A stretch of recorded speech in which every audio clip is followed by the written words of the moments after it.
నా ప్రేమ ఓ స్టార్‌లా గాదు. ఒక ఫాదర్‌లీ ప్రేమ ఉంటది చిరంజీవి గారి తరపున. మా నాన్నతోని కూర్చొని నేను చాలా మాట్లాడుకుంటా, చాలా క్వెషన్‌లు అడుగుతా. చిరంజీవి గారిని 2, 3 సార్లు కలిసాను. నా సినిమాలను సపోర్ట్ జేయడానికి, నన్ను సపోర్ట్ జేయడానికి ఎన్నో సార్లు వచ్చారు. కాకపోతే మాట్లాడే టైం కుదరదు. సో, ఈరోజు నేను చైర్లు పెట్టమన్నా, మీ తరపున, నా తరపున కొన్ని మా నాన్నని ఎట్లా అడుగుతానో క్వశ్చన్స్ నాకు చిరంజీవి గారి గురించి, తన జర్నీ గురించి, మనందరికీ నాకు యూజ్ అయ్యేటివి, మీకు యూజ్ అయ్యేటివి ఏమైనా వస్తాయేమో అలాంటి క్వశ్చన్స్ నేను అడగాలనుకున్నా. కాకపోతే మాకు ఇటు వినిపించడం కొంచెము ఒక రకంగా ఉంది. మీకు వినిపిస్తుందా క్లియర్గా? మీకు మీకు మీకు వినిపిస్తుంది కదా? చూద్దాం. మీకు వినిపిస్తా ఏమొస్తుంది? ఓ సూపర్గా వినిపిస్తుందా? చాలా సూపర్. అయితే ఫస్ట్ చిరంజీవి గారు మీ అందరితో మాట్లాడే ముందు లాస్ట్కి మాట్లాడిపిద్దాం చిరంజీవి గారిని.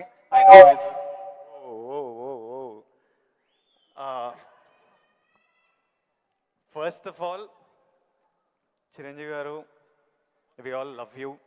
అండ్ అరే చిరంజీవి గారికి పద్మవిభూషణ్ వచ్చింది, అందరూ వేసుకోండి ఫస్ట్ ఆఫ్ ఆల్.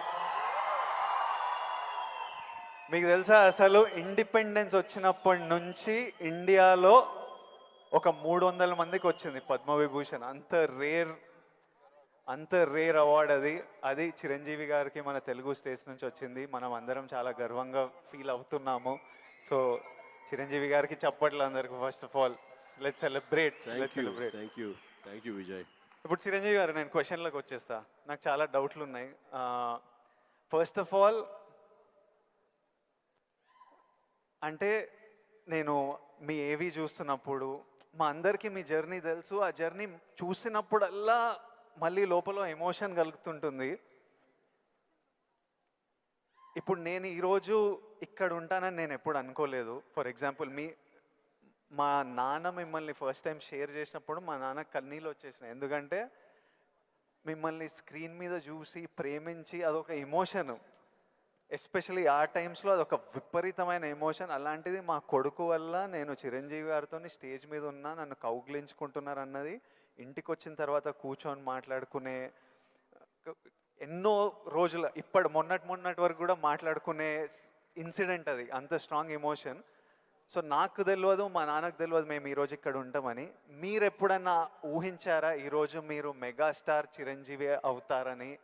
మీకు ఈ పద్మభూషణ్, పద్మవిభూషణ్, ఇంత గుర్తింపు, ఇంత ప్రేమ అవుతారని మీరు ఎప్పుడన్నా, మీరు యంగ్ ఉన్నప్పుడు ఎలా ఆలోచించేవారు? ఎప్పుడన్నా ఊహించారా? ఇది నా ఫస్ట్ డౌట్.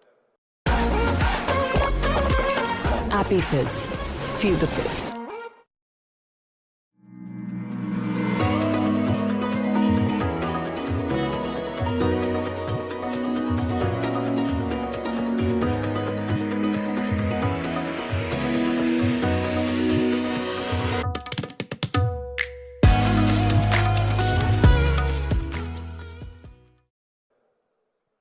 ఆ ఊహ ఒకే రోజు మొదలవలేదు.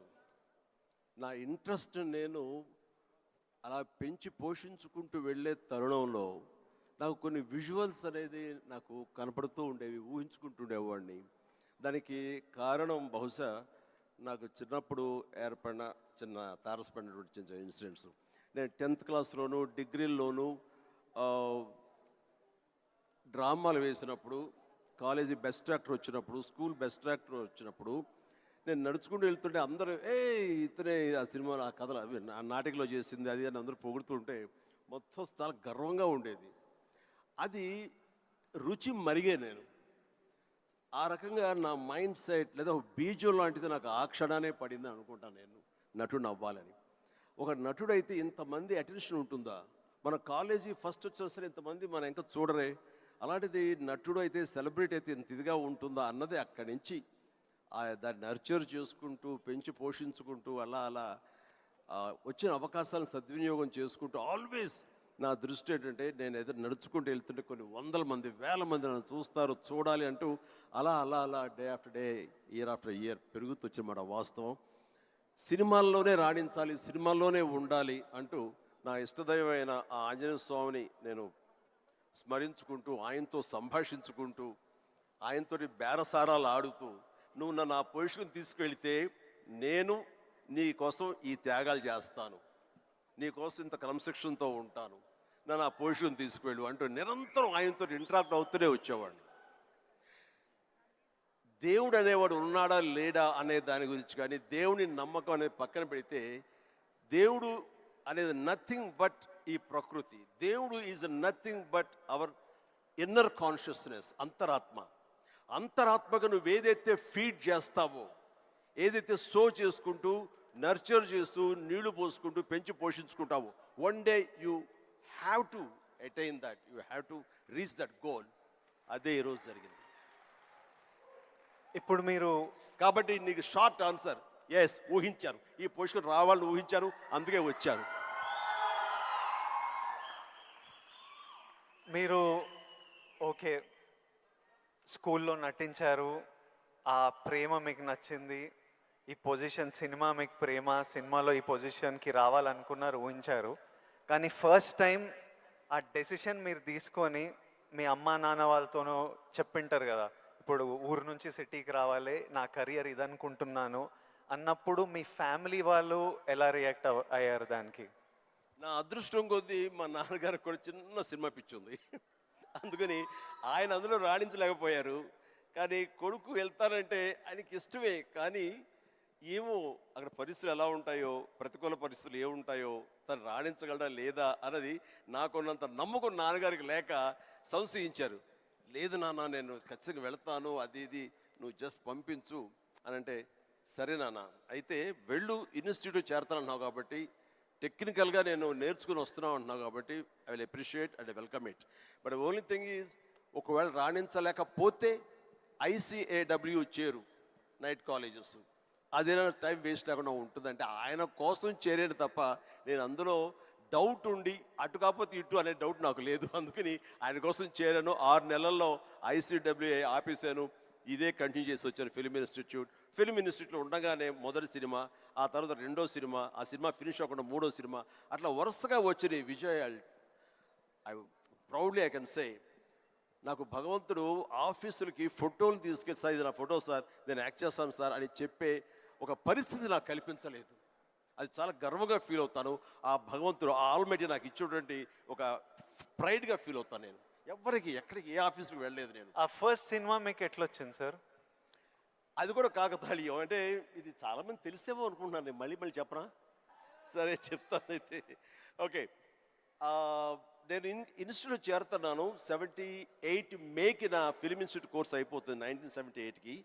77 ఇనీషియల్గా అంటే జనవరి ఆ ప్రాంతంలో నా స్నేహితుడు సుధాకర్ అని వాడు మంచి అవకాశం వచ్చింది. కానీ పునాది రాళ్ళు అనే సినిమాలో 5గురిలో ఒక వేషం చేయాల్సి వచ్చింది. ఆ వేషం చేస్తే నా సినిమాలో నువ్వు చేయలేవు, వద్దు అని భారతీ రాజా గారు అన్నారు. నాకు వెళ్ళి వాళ్ళ దగ్గర నో చెప్పాలంటే భయంగా ఉంది, నువ్వు కొంచెం వస్తే కనుక నేను నో చెప్తాను, కొంచెం ఉంటుందంటే వాడికి భరోసాగా పదర వెళదాం అని చెప్పి వెళ్ళాను.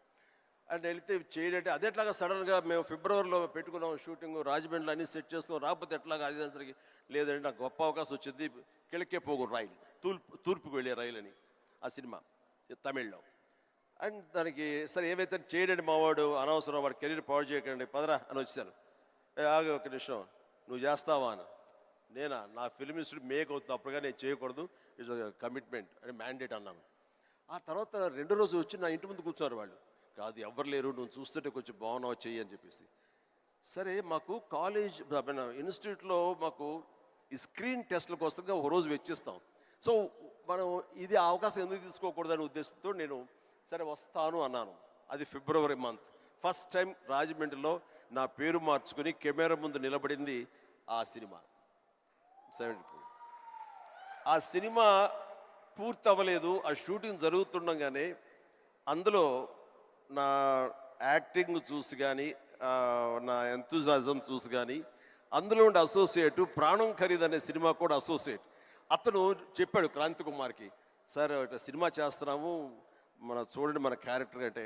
ఆయన నన్ను పిలిచారు, బ్రహ్మాండంగా ఉంది, ఓకే రఫ్ అండ్ టఫ్గా ఉన్నాడు, మనకు కావాల్సిన క్యారెక్టర్కి పాలేరు క్యారెక్టర్కి బాగానే ఉంటాడు అని చెప్పి ఆ సినిమా షూటింగ్ జరుగుతుండగా బాపు గారు ఈ రాజమండ్రికి స్కౌటింగ్ వచ్చారు మనూరి పాండవుల సినిమాకి.